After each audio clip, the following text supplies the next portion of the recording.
The Positive Theory of Capital by Eugen von Bohm-Bawerk. Book 6. The Source of Interest. Chapter 6. The Profit of Capitalist Undertaking, the General Subsistence Market, continued. It may be thought that in the disquisition of the last chapter we have wandered entirely from our subject, the subsistence market. This, however, is not the case. We are here, indeed, at the very center of the question, for which we are speaking directly of those things which form and regulate the supply and demand on the subsistence market. Who are the people that require to get subsistence advanced to them? The answer is everyone who wishes to produce in capitalist methods. How much is required? An amount proportioned to the length of the production process. And in what form is it required? By installments. Again, who are the people that have subsistence to give? All owners of wealth who do not consume but save it. How much can they give? As much as their stock of wealth contains. And in what form can they give it? Similarly, in installments, in the proportion that the unfinished goods contained in their inventory successively mature. This is the true nature of what occurs in our market for means of production and in our market for credit, over which I admit the division of labor and the use of money throw a veil very difficult to penetrate. Now at what price will finished present goods be exchanged for future goods on the subsistence market? This is the question in which our whole interest peculiarly centers. To answer it we must describe, with more care than hitherto, both the extent and, in particular, the intensity of supply and demand. To begin with supply, the extent of supply of subsistence we have already gone into with sufficient exactness. It is represented by the total stock of wealth accumulated in a community, exclusive of land, and after deduction of those amounts which are consumed partly by owners who are getting poorer, partly by owners producing independently and spending either on themselves or by way of advances. As to the intensity of supply, it may be assumed from what was said as regards modern economic circumstances, that to the capitalists the subjective use value of present goods is not greater than that of future goods. In the most unfavorable case, then, they would be willing to give almost 20 shilling present money for 20 shilling obtainable in 2 years, or, what is the same thing, for 1 week of labor, which would bring them in 20 shilling in 2 years. Over and against this supply of present goods stands as demand, an enormous number of wage earners who cannot employ their labor remuneratively by working on their own account and are, accordingly, as a body, inclined and ready to sell to the future product of their labor for considerably less amount of present goods. Recurring to the figures of our illustration, we may assume that for the future products of 20 shillings value, the product turned out complete as a result of a week's work and valued after 2 years at 20 shilling, one class of the laborers will, in the most unfavorable circumstances, accept a price or wage of 10 shilling, while another class will accept as low a sum of 5 shilling in present money. 2. A number of independent producers, themselves working, who by an advance of present goods are put in a position to prolong their process, and thus increase the productiveness of their personal labor, say from 20 shilling to 24 shilling per week.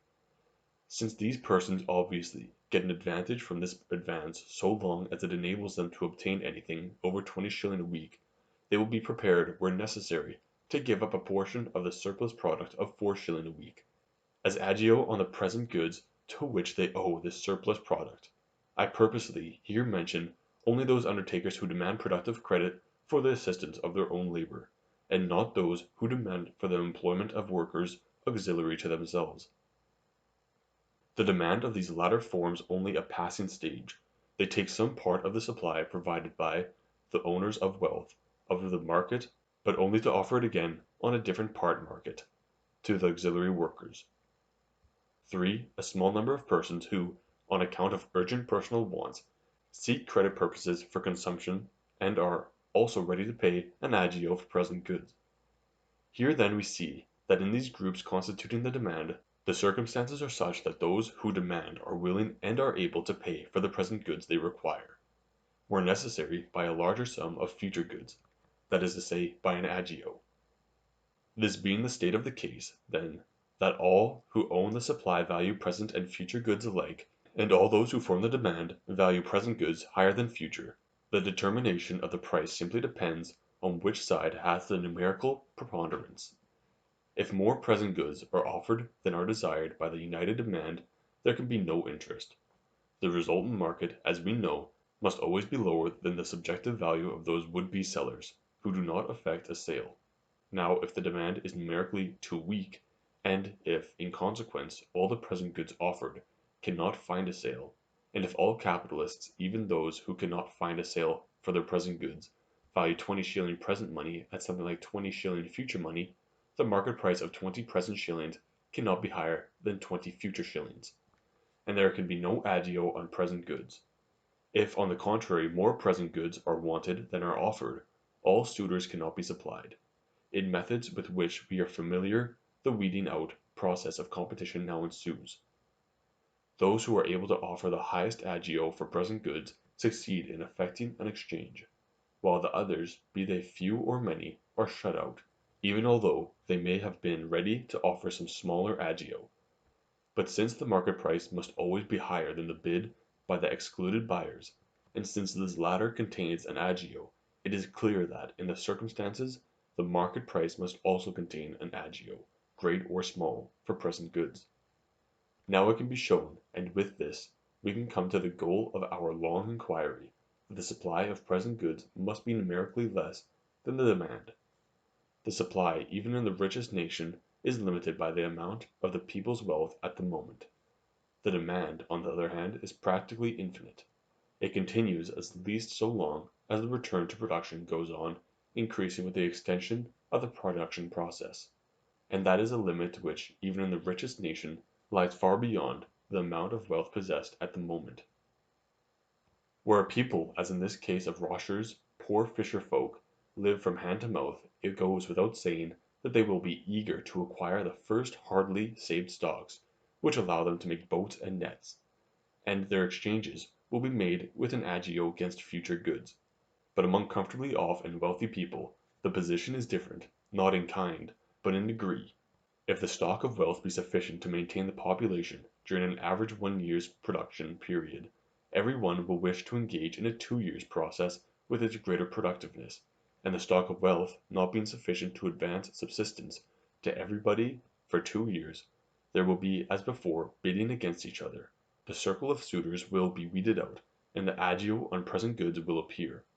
Nor does it make any difference if the community's wealth is sufficient for an average of 5 or 10 years' production period, since the provision for human wants would still be more abundant if, instead of 5 or 10 years, 6 or 11 years were the average periods. Men will always wish to embark on these more fruitful methods, will compete to obtain the subsistence that is not sufficient for all, and will thereby inevitably call forth an agio for present goods. Interest and agio must appear. Assume for a moment that they do not.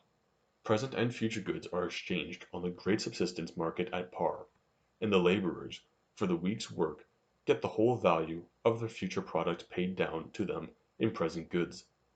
Say that the average production period, assuming the nation to be enormously wealthy, is 10 years, that the week's work consequently yields 40 shilling, and that the laborer receives the whole of this as wage. What will happen? The undertaker who employs people to work with him in a 10 years' process makes no profit outside of his own personal labor.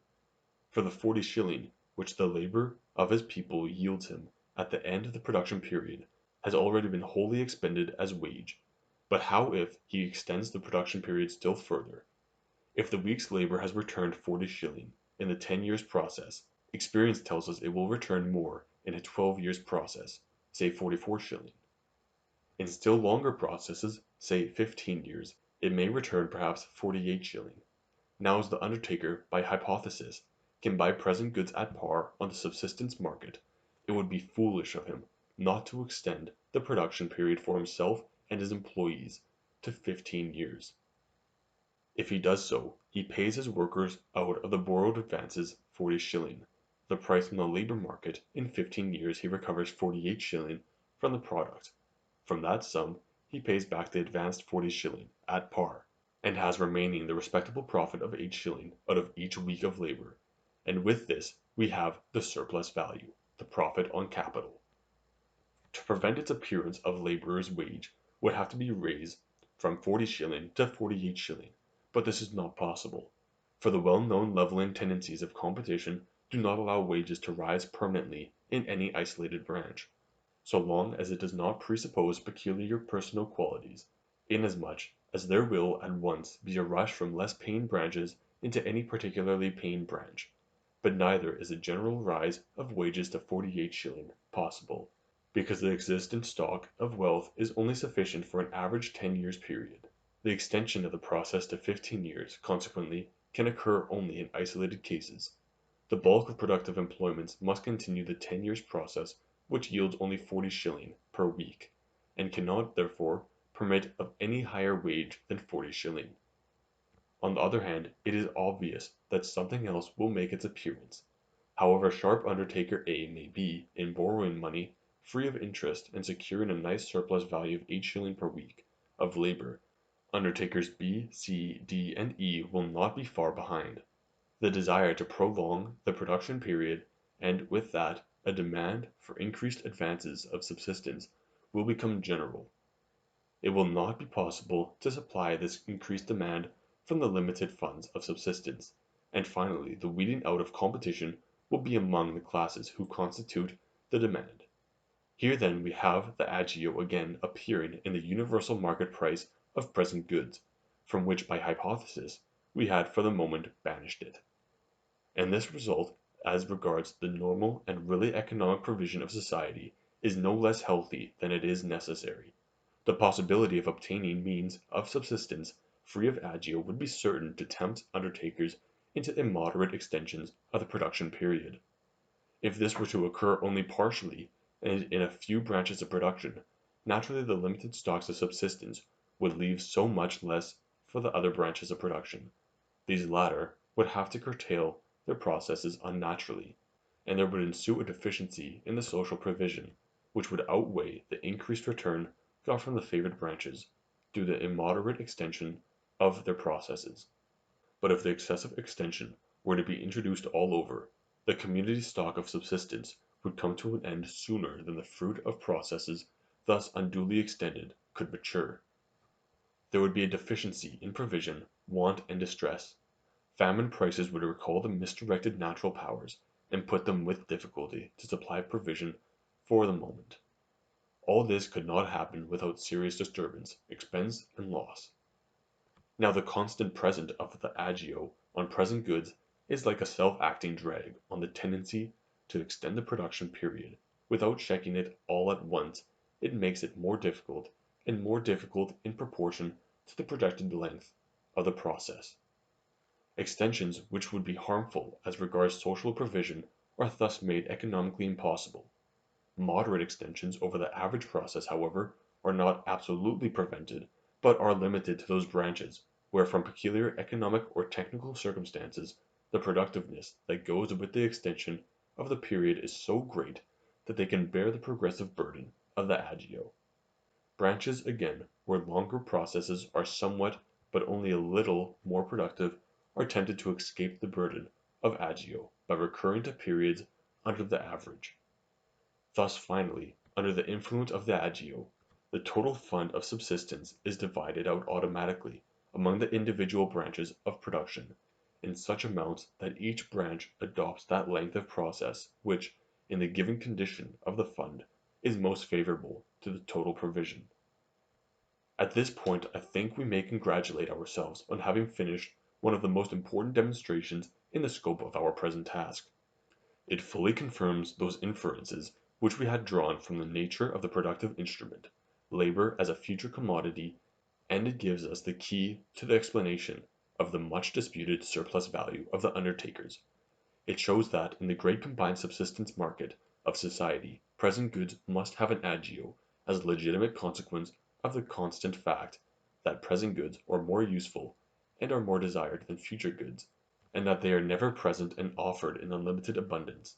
This agio, thus organically necessary, is given directly on the loan market in the shape of interest, while on the labor market it is given in the form of a price for labor which remains under the amount of the future product of labor, and which on that account leaves room for the accretion of surplus value. The same principles as regulate the price of the productive instrument, labor, regulate the price of the original productive instrument, nature, or those services rendered by the earth which possess an economical character, generally called, from their chief representative, uses of land. If a piece of land, after deducting the share of the complementary productive goods which cooperate, will produce in 1 year 100 bushels of corn, or will rear in 5 years 100 hundredweights of beef, no one would be willing to pay the par value of 100 present bushels of corn or 100 present hundredweights of beef for the use of the land, when these last named amounts, employed in lengthening the production process, or directly exchanged against future goods on the loan market, or spent in buying labor, could obtain more than the 100 future bushels or hundredweights. Thus uses of land when exchanged against present goods cannot escape a deduction in price any more than can the productive good, labor. And finally, on the exactly similar grounds, the very same is true of the price of intermediate products. Concrete capital generally, raw materials, tools, and so on, is bought and sold at a price which remains under the amount of the future product resulting from it. It would be a very easy matter to prove this point by point, as we did with the price of labor, but the case of intermediate products is so closely allied that it seems to me quite unnecessary. Generally speaking, the importance of the demonstration we have just completed does not consist in its proving that productive instruments are bought at a price which remains under the price of their future product. For this is an old and familiar fact taught not only by daily experience, but by the theory of the most diverging schools. The really important result of our investigations is that this well-known fact has been shown to be the necessary outcome of the same causes as give present goods the superiority in value over future goods. A few chapters back I ascended to one feature of the socialist interest theory, that which explains surplus value from the low price at which productive powers are purchased. I may now add wherein the theory is wrong. It is wrong, first, in explaining interest by the cheap purchase of labor only. Interest is got as much by the cheap purchase of uses of land. Quantitatively, of course, the profit from buying labor bulks much more largely in importance. The profit from the cheap purchase of intermediate products need not be mentioned here.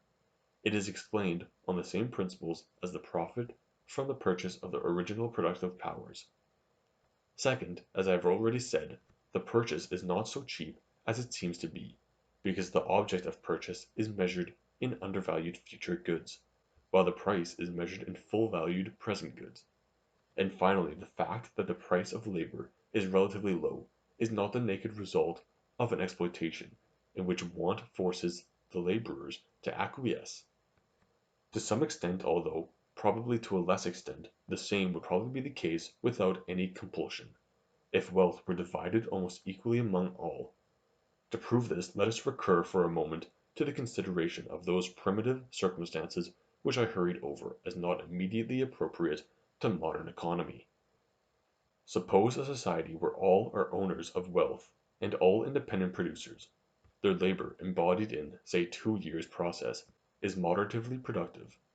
Suppose that in this society, which is not a poor one, a certain producer possesses means enough to make it possible for him either to maintain himself for 6 years, or to maintain himself and one worker for 3 years. The product of a year's labor, we shall suppose, is as follows. In a 2 years' production period, 52 pounds at 20 shillings per week; in a 3 years' process, 60 pounds; in a 6 years, 65 pounds.